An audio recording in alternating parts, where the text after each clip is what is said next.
Hello बच्चों, आज हम पढ़ेंगे सिंधु घाटी सभ्यता। सिंधु घाटी सभ्यता प्राचीन इतिहास का एक बहुत ही महत्वपूर्ण टॉपिक है। यहाँ से एग्जाम में एक दो क्वेश्चन तो आते ही हैं, हम उन्हें भी डिस्कस करेंगे। तो चलिए शुरू करते हैं। सबसे पहले जानते हैं सिंधु घाटी सभ्यता का परिचय। सिंधु घाटी सभ्यता लगभग 2500 बीसी से 1750 बीसी तक विकसित रही। इसे हड़प्पा सभ्यता, सिंधु सभ्यता, सरस्वती सभ्यता, नगरी सभ्यता, कांस्य युगीन सभ्यता के नाम से भी जाना जाता है। यह भारत की पहली ऐसी सभ्यता थी जहां बड़े बड़े शहर थे, पक्की सड़कों का जाल था, नालियों की व्यवस्था थी। इस सभ्यता के लोग लोहे का उपयोग नहीं जानते थे, इसलिए इसे कांस्य युगीन सभ्यता भी कहा जाता है। इसका काल निर्धारण पद्धति C14 यानी कार्बन 14 से किया गया। अब खोज कैसे हुई? 1826 में सबसे पहले चार्ल्स मैसन ने हड़प्पा सभ्यता की जानकारी दी। 1856 में अलेक्जेंडर कंगिनम ने सर्वेक्षण किया। 1921 में दयाराम साहनी ने हड़प्पा सभ्यता की खोज की और 1924 में सर जॉन मार्शल ने सिंधु घाटी सभ्यता के विधिवत पाए जाने की घोषणा की। अब देखते हैं ASI, भारतीय पुरातत्व सर्वेक्षण विभाग, जो 1856 में अलेक्जेंडर कंगिनम ने सर्वेक्षण किया था, उसने ही ASI की स्थापना की। इसकी स्थापना 1861 में की गई। इसका मुख्यालय नई दिल्ली में है। इसका जनक अलेक्जेंडर कंगिनम को कहा जाता है। प्रथम महानिदेशक भी अलेक्जेंडर किंगनम ही था। 1924 में ASI के दूसरे महानिदेशक जॉन मार्शल बने। वर्तमान में महानिदेशक यदुवीर सिंह रावत हैं। सिंधु घाटी सभ्यता का भौगोलिक विस्तार। नॉर्थ में मांडा से, जो कि जम्मू कश्मीर में है, वहाँ से चिनाब नदी के किनारे है। ईस्ट में आलमगीरपुर, जो कि यूपी में है, यह हिंडन नदी के किनारे तक है। पश्चिम में सुतकांगेडोर तक बलूचिस्तान में है, दास्क नदी के किनारे। और दक्षिण में दहमाबाद महाराष्ट्र में प्रवरा नदी के किनारे है। यहाँ ध्यान दीजिएगा, कभी कभी ऑप्शन में गोदावरी नदी भी दे देता है, क्योंकि प्रवरा नदी गोदावरी नदी की सहायक नदी है। अब आगे, इसका आकार त्रिभुजाकार था। अब बात करते हैं नगर नियोजन की, कि यहाँ का नगर नियोजन कैसा था। ग्रिड पद्धति में था। ग्रिड पद्धति का मतलब होता है सड़कें एक दूसरे को समकोण पर काटती थी। यहाँ की मकानें पक्की ईंटों से निर्मित थी और जो बच्चों ईंट था उसका अनुपात 4:2:1 था। सिंधु घाटी सभ्यता का नगर विभाजन भी किया गया था। तो सिंधु घाटी सभ्यता को 2 टीलों में विभाजित किया गया था, पूर्वी टीला और पश्चिमी टीला।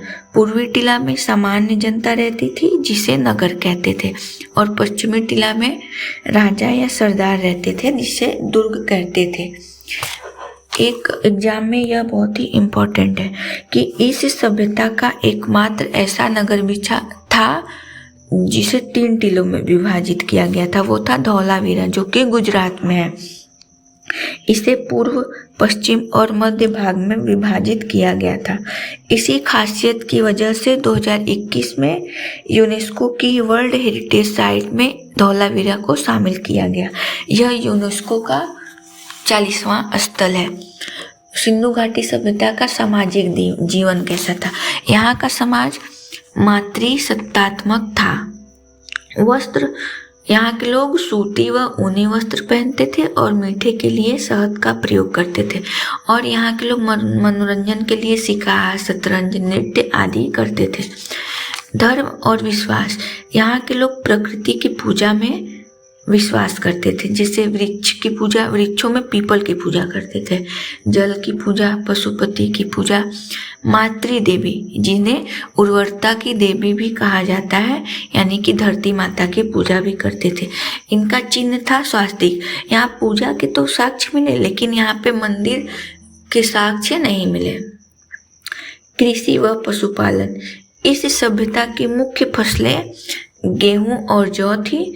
पशुपालन, यहाँ के लोगों का पवित्र पशु ऊबड़ वाला बैल था। याद रखिएगा, लोहे और तलवार से ये लोग अपरिचित थे। अब हड़प्पा सभ्यता की मोहरें और लिपि। मोहरों का प्रयोग व्यापार के लिए किया जाता था। मोहरें सील खड़ी एक प्रकार का मुलायम पत्थर होता है, इससे मोहरें बनी होती थी। एक मोहरों पर सबसे अधिक एक श्रृंगी पशु का चित्र देखने को मिलता था। ये लाइन इंपॉर्टेंट है, ये एग्जाम में आ सकता है। मोहरें ज्यादातर आयताकार और वर्गाकार होती थी।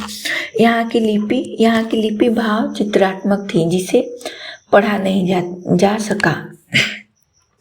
शैली मतलब कि इसे कैसे लिखा जाता था, तो इसे दाएं से बाएं और कभी कभी बाएं से दाएं भी लिखा जाता था। इसे बुस्ट्रोफेडेन शैली कहा जाता था।